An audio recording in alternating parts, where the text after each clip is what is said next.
All right, so we're going to look in part 6 at a couple things. Let's combine a couple things. And we're going to look at what tables are.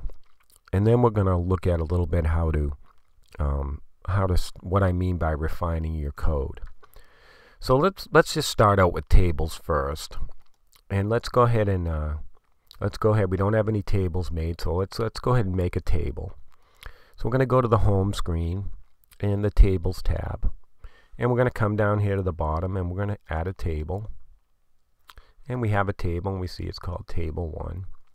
Now I like to name my tables with TBL in caps at the end so that I can distinguish them, because GameSolid really doesn't break them out separately. It shows them in the list of variables, and we'll see that when we address them. So let's go ahead and let's just call this logic. And then I like to put .tbl. So that tells me when I'm looking through the list that it distinguishes it as a table, so I know what I'm looking at. And so in a table, it's basically a spreadsheet is what a table is. And we can add number of rows, and we can add some columns. Okay, put a few columns in there. And now what we're going to see is from this list we can assign to this column what type of information we're going to be putting in there. And you can see that basically, minus the index one, that they're all are different types of variables. So what does that mean? What is a table? Well, a table basically is storage for variables. And let's get the last one. Okay, so we can see that a table is basically storage for variables. Now, what makes the difference between a table storing variables in tables and storing them at the game level? Well, let's go back here so I can explain this. What happens in a computer is that the code, the active code, is called the updated code. Okay, the functions that are updated are scanned by the computer in GameSolid. You know, if you've got good code, usually the highest I've seen is a 60-some times a second. It's frames per second. It's the amount of times per second the code is scanned. Now, the quicker the code is scanned, the better your game performs to actions. So like when touch is pressed or when events happen, if your code's scanning really fast, then those events are going to go off and fire off really quickly. If your code is heavy, as we'll get into later on in showing you how to refine code, if your code is heavy, then it takes longer to scan, and your scan rate will come down, which means your game will be laggy.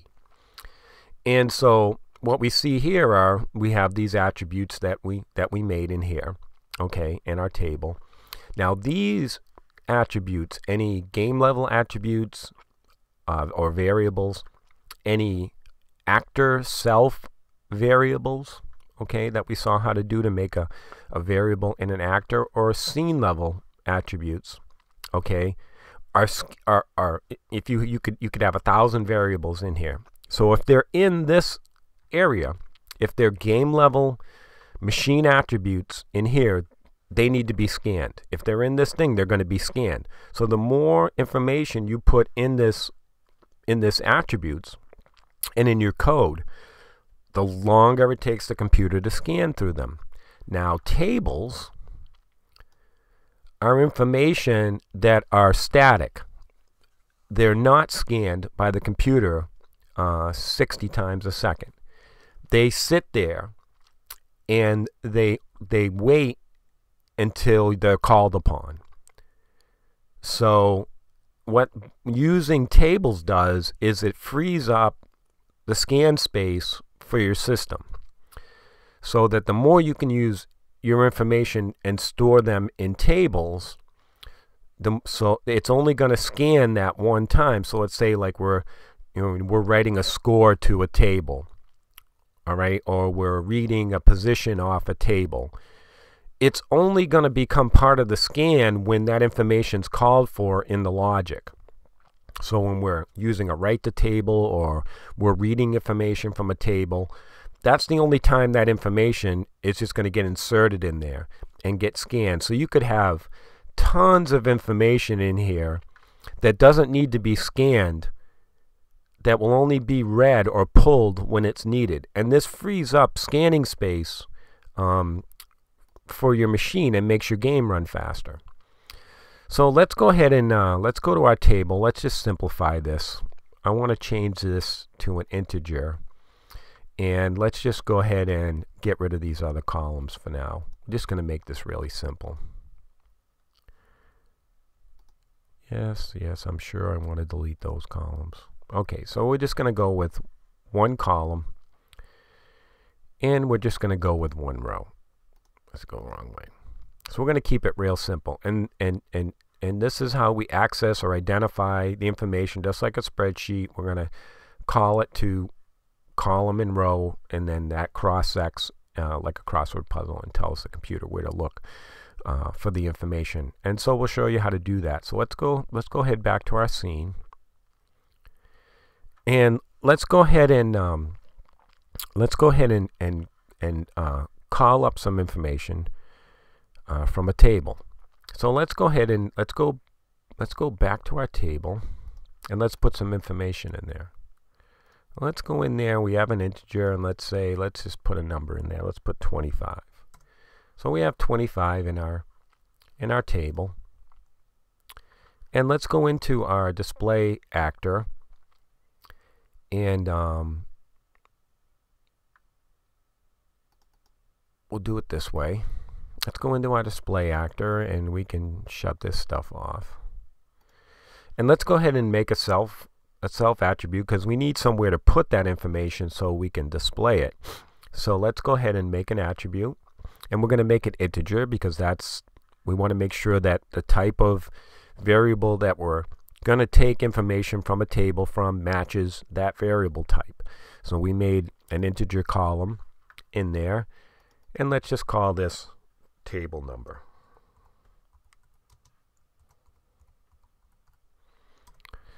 So it's going to be 0. So now what we're going to do is we're going to go ahead and make a rule. We're going to go ahead and let's make a rule. And we're going to say when touch is pressed,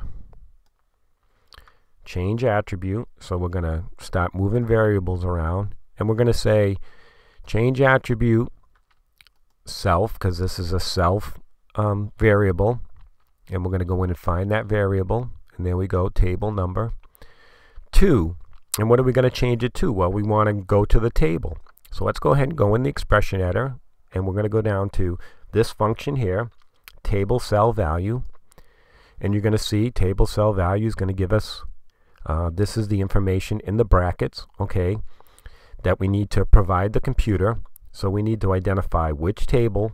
So let's go ahead and go into our stuff, variable, and this is where you're going to see where you can distinguish, because those were our other attributes, variables we made, and here's our table, and we were easily able to identify it because of the TBL. Now we know that it's row 1, right? We know that it's row 1, and make sure you don't delete these commas. You need all this stuff, just this extraneous information. And we also know that it was column 1. Okay, so we're gonna this number over here is gonna be changed to our table, and the information that's going to be put in there is in row 1 and column 1. So we're changing this variable to this stored variable when touch is pressed. So now let's go up to our display, and what we want to do is we want to display this table number attribute so that we can see that information is being read and translated. So now let's go back, and let's put the if in here just to keep you. So if touch is pressed, change this number to the table number. So let's go ahead and go in here. Now you see it's 0, right? Because that's the starting point. 0 is what was in that self attribute, and when we press this, it changed. It changed to 25. It changed to the number that we put in there. And so now what we see is we could put all kinds of conditions in there in our rule to tell it to. There are ways to actually change which column you're looking at by using something like a self attribute or whatever to access that. So let's go ahead and do that. Let's go in, and this will begin to show us how to refine our thing. So let's add a couple more. Let's add a couple more rows. Let's add a couple more rows, and let's put 20, and let's put 10, and let's put 5. So now let's go back. And so when touch is pressed, it's going to change this number to that number. All right. So now what we're going to do is we're going to switch that. We're going to switch that to a constrain. Okay. So let's go ahead and delete that. Now what we're going to do is, since we want this information to be continually updated based on what this number, because what we're going to do is we're going to change this number here. Well, let's add a number first of all. Let's add another number. Yeah, let's add another number, and let's call this row. Okay, so now let's go back into this rule, and we want to constrain this. We want to constrain the table number, sorry, we need to do this back here. Change attribute. Touch is pressed. So we're going to change attribute game ourselves. Sorry, table number 2, and we're going to put our table in there. But what we're going to do something a little different. So let's get our table in there.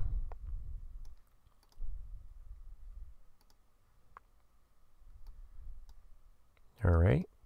And then for the row number this time, we want to be able to modify the row number externally.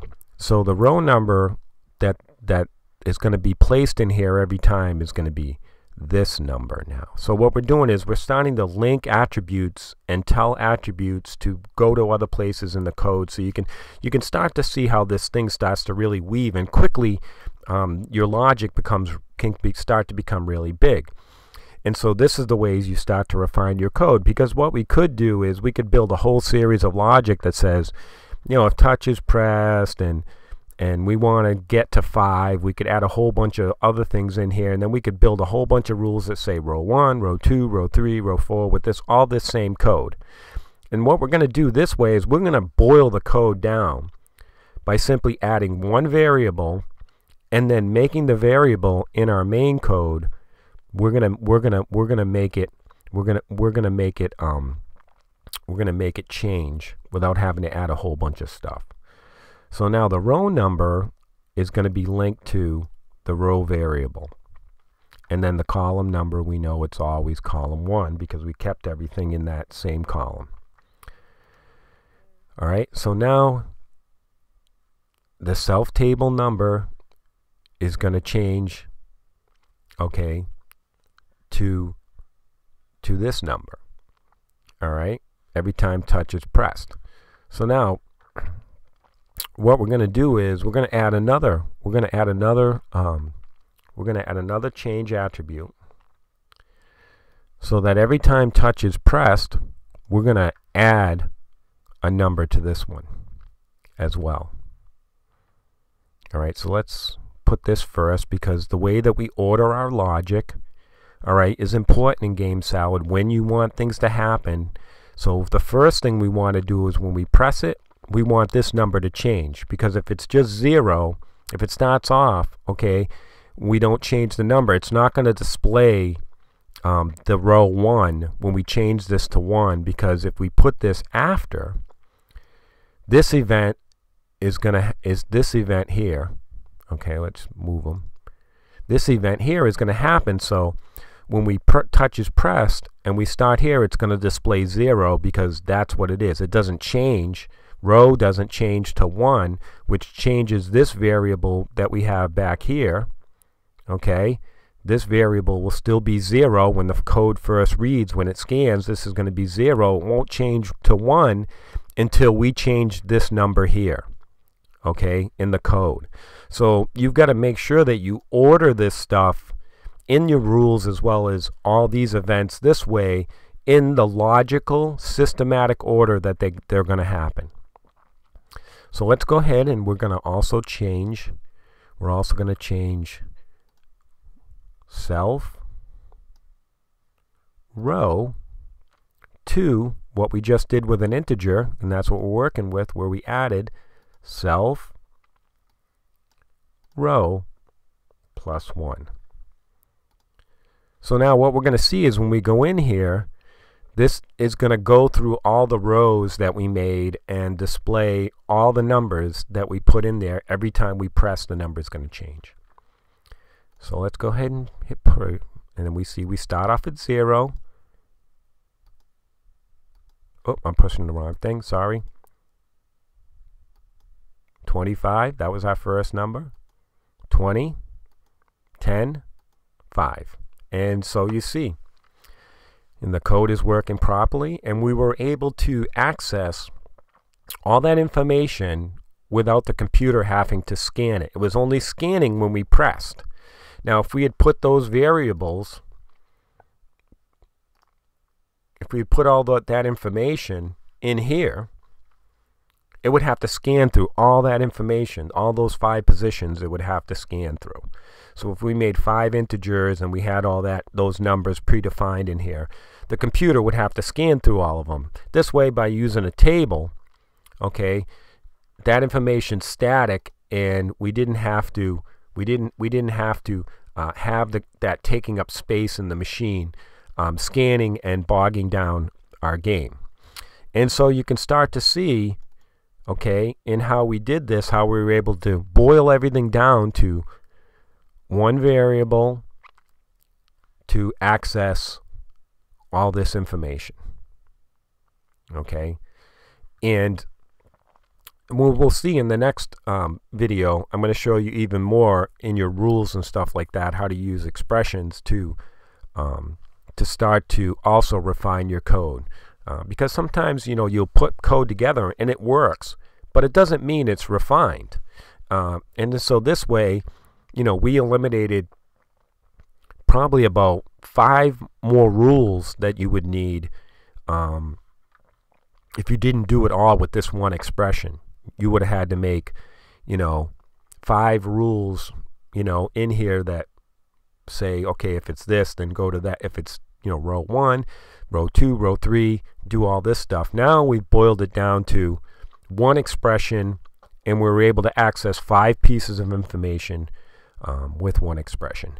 So this is a little bit how tables are, and how to kind of get you started into thinking how to refine your code in GameSalad. And stay tuned for part 7, as we'll get into a little more of how to refine your code using operators in your if statements.